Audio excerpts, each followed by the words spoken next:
বন্ধুরা, এটা হলো সেই বিখ্যাত প্রিন্সেপ ঘাট, যা কলকাতার ঐতিহ্যের এক নিদর্শন। অতি প্রাচীন এই জায়গা, অতি গুরুত্বপূর্ণ এই জায়গা। অনেক মানুষ এখানে আসে তাদের প্রিয়জনদের সাথে।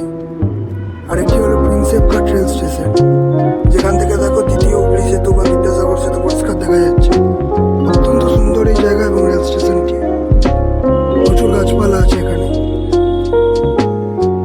দমদম জংশন থেকে যে কোনো লোকাল ট্রেনে মাঝেরহাট অব্দি যে ট্রেনগুলো আসে তাতে আসতে পারো।